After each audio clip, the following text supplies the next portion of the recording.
Hi, I'm Bobby Halton. I'm on the road at FDIC 2008 with some good friends who've just conducted probably one of the most landmark studies in the history of American Fire Service to date. I mean, seriously, tremendous work, which was started by Steve Kerber over here, and great work with guys like Jerry Tracy and Skip Coleman. What we're talking about is the NIST start off PPV, wind-driven flame fronts. It's kind of evolved into a myriad of different activities. Everybody who got involved brought some new perspective, and through Steve's creativity and Dan's leadership, we got men like George Healy involved from FDNY, Battalion Chief FDNY, Jerry Tracy. It's evolved into probably one of the most comprehensive studies on fire behavior in context. I mean, real fire behavior. Steve, tell us how this started from your perspective, what you were doing, what was the genesis of it? And I know some of it was exposure to Chief Tracy and some other guys, but how did you get this initial burr under your saddle?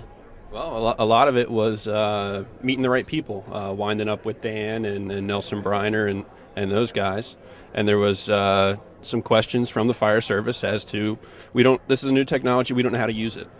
And so we started talking to the fire service people and started answering their questions. If you don't feel uncomfortable with it, we want to do research to have you understand the tactics that you're going to use on the fire ground. Now you're talking about wind-driven flame fronts, and you're talking about PPV, and Chief Tracy said, well, could we use PPV to control wind-driven flame fronts, which was his passion because he was seeing his friends, his men being hurt and injured on the fire ground. And George, you have some experience fighting fire with Chief Tracy in New York City, and George has been in some tremendous firefights where those things occurred. How's this research working for you, and what was your part in it? Well, I was, unfortunately, I was involved in one of these fires where men were trapped in the public corridor when fire swept through the corridor. And this has been a great marriage between ourselves, not only ourselves, but the National Institutes of Standards and Technologies, Chicago, Toledo, and everyone kind of working together, trying to address the problems that we're meeting on the fire ground. Well, and we're seeing some great data. I mean, and I think, with people like George Healy behind it and Jerry Tracy behind it and Skip Coleman, we're breaking down some myths, because there was myths for years that if you use PPV, people die. Yes, and also we had myths about our attack strategies. Send 2 lines down the public corridor. And through the science and the technology, and NIST was able to provide us with the data, that really we weren't effective at all. The only thing we were accomplishing was we were injuring our members.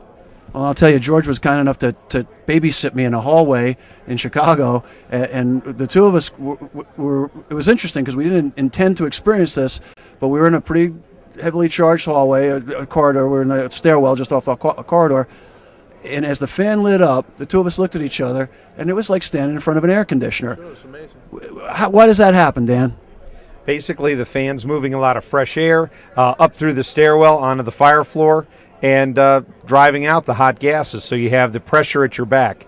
It's really the pressure difference that's providing you that cool air effect. Some of the wind-driven fires we found, that will not protect the hull. That will still be good enough to protect the stair, but you can't protect the hull with that. And that's why you have to look at these other strategies, wind control devices, floor below nozzles, things like that, to really, it's not safe to operate on that floor. So it's not one tactic fits all. We're going to have to look at all these other plans, all these other ideas and concepts. Where's the research going? Is this going to continue? The research is certainly going to continue. When we get back from FDIC Monday and Tuesday, there's meetings at NIST. They're chaired by NFPA. There are chiefs coming from all over the country, L.A., Boston, Portland, Washington, D.C., Houston, as well as Chicago, Toledo, New York. And they're coming, folks from Canada as well. They're coming to start talking about how they're going to implement these strategies. What kind of SOPs or SOGs ought to be put in place to deal? What have we learned? Maybe sometimes the tactic of send the guy to the roof and open the bulkhead first thing before you open the door to the fire floor, that may not be the right thing. You're putting yourself in the chimney. Where we're seeing line of duty deaths are situations that are created where the firefighters get between where the fire is and now where the fire wants to go, in many cases based on ventilation choices that have been made by the fire department. Outstanding. Steve, did you ever think this thing would get to be as big as it's gotten? You sat in one of Jerry's lectures, you heard his passion, you got excited. Do you ever think it would end up as large as it's going to be? I mean, I think it was just a matter of time that the fire service really wants to learn. And we're getting the data out there to emphasize what they're seeing on the fire ground. And if you see it on the fire ground, you can't explain it. And we're putting the videos with the data so it can be shown to everybody. So it's not just George Healy saw this and he's going to share it with everybody. He can show people what it looks like.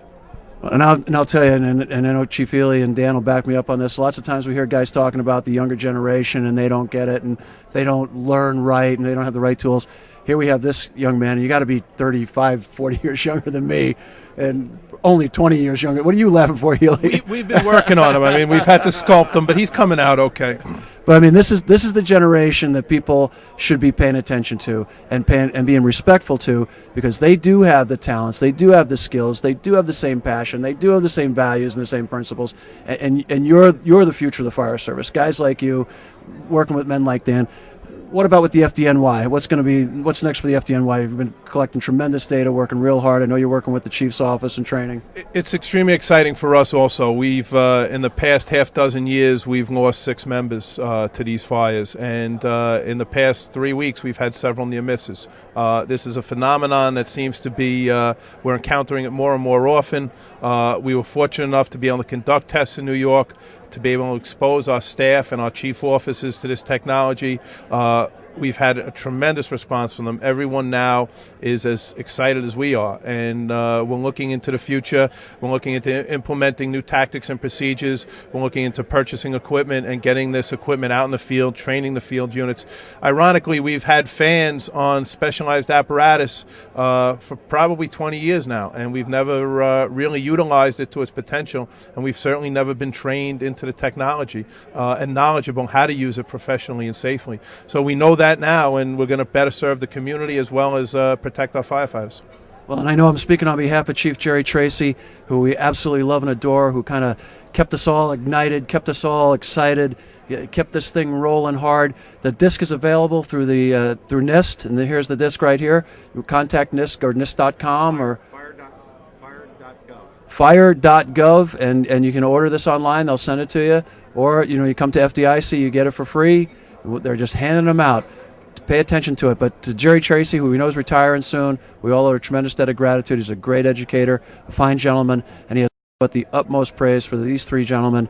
George, in particular, he thinks you're one of the world's finest incident commanders. Steve, he knows you're the future, and we all love Dan Majikowski. So on behalf of Bobby Halton, we're on the road with 3 of the men involved in the NIST Wind-Driven Flame Front PPV study, and we're live at FDIC.